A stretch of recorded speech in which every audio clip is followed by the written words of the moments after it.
Salam sejahtera Sobat Kristiani, kita bertemu kembali dalam program kita, program Renungan Malam di Sobat Kristiani TV. Dan pada malam hari ini firman Tuhan yang menjadi renungan kita tertulis dalam 1 Yohanes pasal 3 ayat 17 sampai dengan ayat 18. Demikian dituliskan. Barang siapa mempunyai harta duniawi dan melihat saudaranya menderita kekurangan, tetapi menutup pintu hatinya terhadap saudaranya itu, bagaimanakah kasih Allah dapat tetap di dalam dirinya?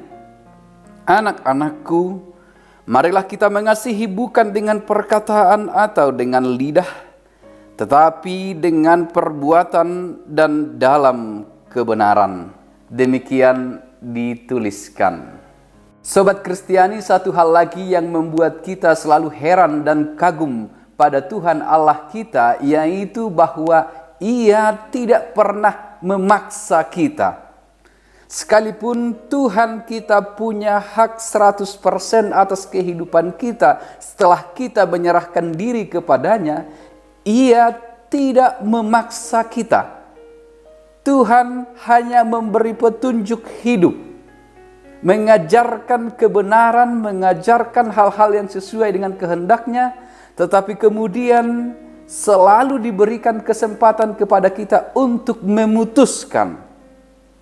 Dalam hal memutuskan itu kita selalu dibimbing. Jika kita melakukan kehendaknya, berkat akan melimpah, akan diberikan, akan tercurah dalam kehidupan kita. Namun sebaliknya, jika kita menolak melakukan kehendaknya, kita akan jauh daripada curahan berkat Tuhan. Tetapi selalu dikembalikan, pilihan ada di tangan Anda, pilihan ada di tangan kita. Maka Paulus mengatakan, kita tahu yang benar, kita tahu yang tidak benar, tetapi kecenderungan kita adalah mengerjakan yang tidak benar. Saya yakin dan percaya juga bahwa Tuhan kita tidak suka dengan orang-orang yang memaksakan kehendak.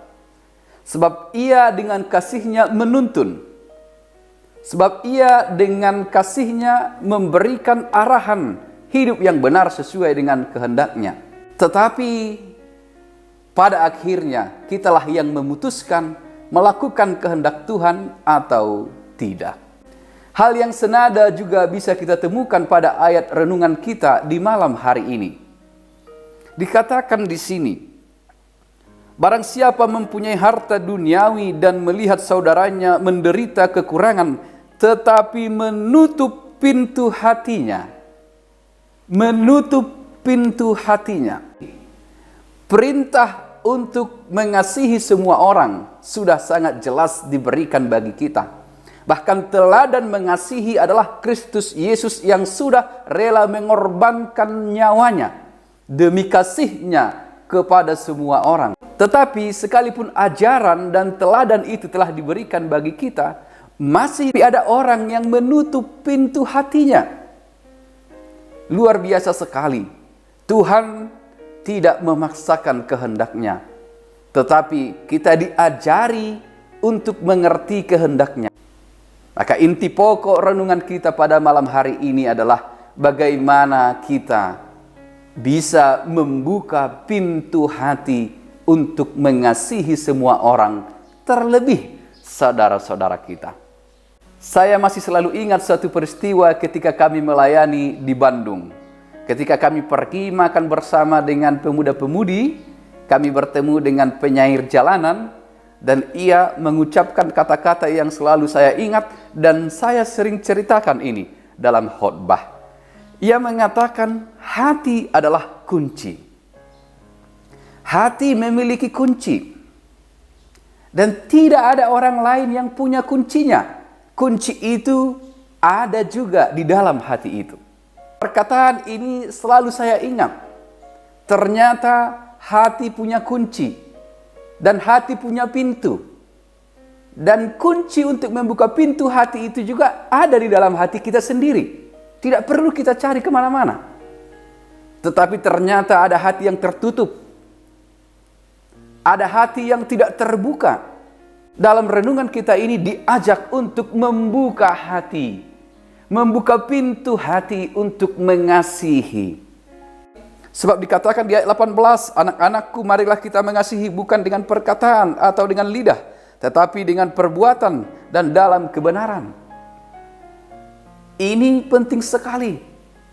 Karena jika kita mengasihi hanya dalam perkataan atau dan ucapan, sia-sialah pengorbanan Kristus yang menjadi teladan bagi kita.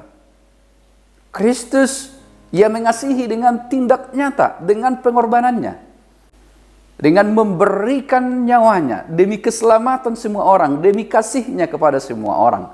Ini menjadi panduan kita juga mengasihi semua orang. Tetapi kembali pada hati kita. Apakah hati kita terbuka untuk mengasihi atau tidak?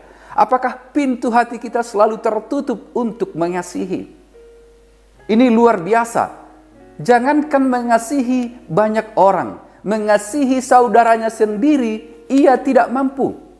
Barang siapa mempunyai harta duniawi dan melihat saudaranya menderita kekurangan, tapi menutup pintu hatinya terhadap saudaranya itu.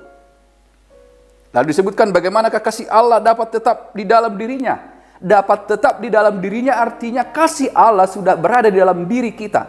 Tetapi dalam momen atau saat tertentu kita bisa kehilangan kasih ini apabila kita sendiri tidak hidup di dalam kasih Allah. Tuhan Yesus Kristus memastikan semua orang mendapatkan kasih dari pengorbanannya. Tetapi sayangnya tidak semua orang mau tinggal di dalam kasih yang diberikan Tuhan Yesus Kristus itu. Diyakinkan bagi kita dalam diri setiap orang ada kasih Tuhan.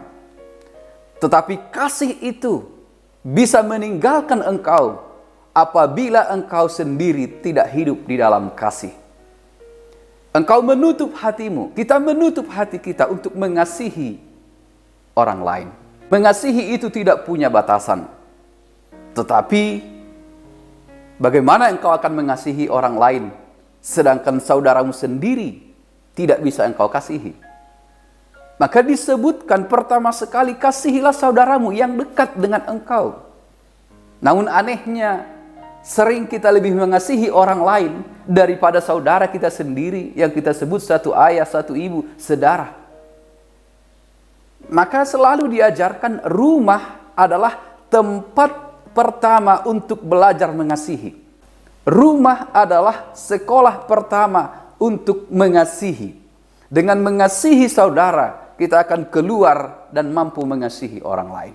Bila pintu hati kita terbuka untuk mengasihi, itu akan mendorong kita berkata-kata dengan tulus, berbuat dengan tulus, dan menampilkan wajah yang tulus juga, yang penuh dengan sukacita dan kegembiraan. Maka selalu dilarang bagi kita untuk munafik. Wajah menampakkan sukacita dan kegembiraan, sementara hati tetap tertutup untuk kasih. Inti utamanya adalah hati dulu yang terbuka. Pintu hati dulu yang terbuka. Kemudian itu akan mengalir pada wajah, akan mengalir pada penampilan. Maka jangan lupa, orang-orang yang terbuka hatinya untuk mengasihi semua orang akan menjalani hidup lebih sukacita. Sebab dia tidak punya beban. Sebab dia tidak punya sesuatu untuk ditutup-tutupi. Ia melakukannya dengan kasih. Pintu hatinya terbuka. Jika kita membuka pintu hati kita untuk mengasihi, maka kasih Tuhan akan tetap tinggal di dalam kita.